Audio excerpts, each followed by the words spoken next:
তার নাম দেশনেত্রী বেগম খালেদা জিয়া। প্রিয় ভাইরা আমার, সেই বেগম খালেদা জিয়াকে আপনারা দেখেছেন তার স্বামী জিয়া রহমান স্বাধীনতার ঘোষক, স্বাধীনতা যুদ্ধ বীর উত্তম খেতাবপ্রাপ্ত, উনি সেনাবাহিনীর প্রধান ছিলেন, বাংলাদেশের রাষ্ট্রপতি ছিলেন, দেশের জন্য জীবন উৎসর্গ করেছেন। বেগম খালেদা জিয়া 3 বার প্রধানমন্ত্রী হয়েছিলেন, জাতীয় সংসদের প্রত্যেকটি আসনে বিপুল ভোটে নির্বাচিত হয়েছিলেন। আর সেই বেগম খালেদা জিয়াকে অন্যায়ভাবে আদালতকে ব্যবহার করে দীর্ঘদিনের স্মৃতি পরিচিত ক্যান্টনমেন্টের বাড়ি থেকে বের করে দেওয়া হয়েছে। আমার আজকে বেগম খালেদা জিয়া দীর্ঘদিন অসুস্থ, অন্যায়ভাবে সাজা দেওয়া হয়েছে। যে মামলায় বেগম খালেদা জিয়াকে সাজা দেওয়া হয়েছে, জিয়া রহমান অর্থায়নের দুর্নীতি মামলা, মাননীয় প্রধানমন্ত্রী একই দিনে একই সময়ে আপনার বিরুদ্ধেও শেখ মুজিবুর রহমানের দুর্নীতি মামলা হয়েছিল। বেগম খালেদা জিয়ার বিরুদ্ধে যে মামলা হয়েছিল, আপনার বিরুদ্ধে দ্বিগুণ মামলা দায়ের হয়েছিল। প্রধানমন্ত্রী হওয়ার সুবাদে ষড়যন্ত্রের মধ্য দিয়ে আদালতকে ব্যবহার করে আপনার বিরুদ্ধে সমস্ত মামলা আপনি প্রত্যাহার করে নিয়েছেন। আর ওই আদালতকে ব্যবহার করে বেগম খালেদা জিয়ার বিরুদ্ধে দায়েরকৃত মামলা ক্যাঙ্গারু আদালতে অন্যায়ভাবে বেগম খালেদা জিয়াকে সাজা দিয়েছে। বেগম খালেদা জিয়ার বয়স ৭৯ বছর। বেগম খালেদা জিয়া বয়োবৃদ্ধ, অসুস্থ। আমরা দেখেছি ওই অন্যায়ভাবে সাজা দেওয়া মামলায় বেগম খালেদা জিয়ার সেই মামলায় আপিল করা হয়েছিল। আমরা একজন ক্ষুদ্র মানুষ, একজন ক্ষুদ্র আইনজীবী হিসেবে জানি যে আপিলে বেশিরভাগ মামলায়, শতকরা ৯৫% মামলায় রায়কে খালাস দেওয়া হয়, সাজার পরিমাণ কমিয়ে আনা হয়। আর এই বাংলাদেশে জঘন্যভাবে আদালতকে ব্যবহার করে বেগম খালেদা জিয়ার সাজার মেয়াদ বাড়ানো হয়েছে। যে সমস্ত সুযোগের সুবাদে একজন আসামি জামিন পায়, বেগম খালেদা জিয়া ৭০ বয়স্ক, বেগম খালেদা জিয়া একজন মহিলা, বেগম খালেদা জিয়া সাবেক 3 বারের প্রধানমন্ত্রী। সামাজিক মর্যাদায়, অসুস্থতার বিবেচনায়, বয়স বিবেচনায় আইনের বিধান অনুযায়ী জামিন পাওয়ার সুযোগ রয়েছে। আমরা দেখেছি এই বাংলাদেশে বড় বড় দুর্নীতিবাজদেরকে সরকারের ছত্রছায়ায় বিদেশ যাওয়ার সুযোগ করে দেওয়া হয়েছে। বড় বড় দুর্নীতিবাজকে সরকারের ছত্রছায়ায় আদালতের মাধ্যমে জামিন দেওয়া হয়েছে। বেগম খালেদা জিয়ার ভাগ্যে জামিন জোটে নাই। কারণ বেগম খালেদা জিয়া বাইরে থাকলে শেখ হাসিনা 2018 সালের নির্বাচন ওই দিনের বেলা জনগণের ভোট কেড়ে নিয়ে রাতের অন্ধকারে ক্ষমতার মস্তক দখল করতে পারত না।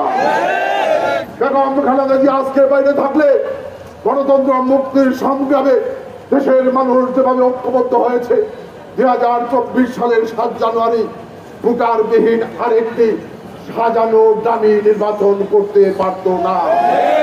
বেগম খালেদা জিয়া বাইরে থাকলে আজকে সীমান্তে যেভাবে মানুষ খুন হচ্ছে, আজকে বাংলাদেশকে যেভাবে বন্ধুত্বের নামে আরেকটি দেশের উপর নির্ভরশীল করে তোলা হচ্ছে, বেগম খালেদা জিয়া বাইরে থাকলে সেটি পারত না। সে কারণে ওই গভীর ষড়যন্ত্রের অংশ হিসেবে বেগম খালেদা জিয়াকে বন্দী করে রাখা হয়েছে।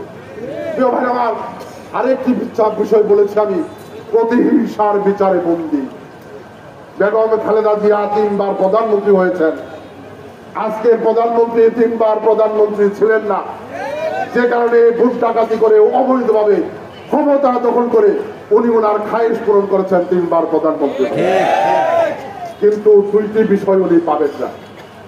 একটি হলো বেগম খালেদা জিয়া যতগুলো আসনে যতবার নির্বাচন করেছেন, প্রত্যেকটি আসনে বিপুল ভোটের নির্বাচন।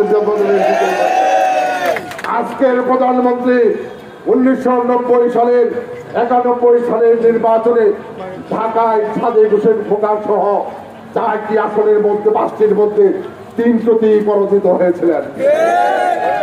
এই তালিকা উনি মুছতে পারবেন না। আরেকটি মুছতে পারবেন না, আজকে বেগম খালেদা জিয়া যাকে অন্যায়ভাবে সাজা দিয়েছেন, যাকে আজকে মৃত্যুর মুখে প্রতিনিধিত্ব করছেন, সেই বেগম খালেদা জিয়া আজকে মাদার অফ ডেমোক্রেসি গণতন্ত্র মুক্তির সংগ্রামে এই সারা বাংলাদেশের মানুষের কাছে অবিসংবাদিত নেত্রী হিসেবে প্রতিষ্ঠিত হয়েছে। আর আপনি আজকে ভোট ডাকাতির মধ্য দিয়ে, লুটপাটের মধ্য দিয়ে, জুলুম নির্যাতনের মধ্য দিয়ে বাংলাদেশের যুগের শ্রেষ্ঠ স্বৈরাচারে পরিণত হয়েছে। গণতন্ত্রের মুক্তির সংগ্রামে কখনোই আপনি আপনার নাম লেখাতে পারবেন না। কাজে বন্ধুরা আমার, আজকে কথা খুব পরিষ্কার, এই সরকারের কাছে আবেদন নিবেদন করে বেগম খালেদা জিয়ার চিকিৎসা হবে না। এই সরকারের কাছে আবেদন নিবেদন করে বেগম খালেদা জিয়ার মুক্তি হবে না। সত্য দেখেছেন, হাজার কোটি টাকা দুর্নীতির বা যা অভিযোগ, যার বিরুদ্ধে সরকারি ছত্র ছায় শুনেছি মাথা নেড়া করে বিদেশ পাঠিয়ে দেওয়া হয়েছে। হাজার হাজার কোটি টাকা দুর্নীতির অভিযোগ যাদের বিরুদ্ধে সরকারি আশ্রয় প্রশ্রয় আজকে তারা বিভিন্ন জায়গায় অবস্থান করছেন, হাজার হাজার কোটি টাকা বিদেশ পাচার করেছেন। আর একটি মিথ্যে অভিযোগ দিয়ে আজকে বেগম খালেদা জিয়াকে ঢুকে ঢুকে মৃত্যুর দিকে ধাবিত করা হচ্ছে।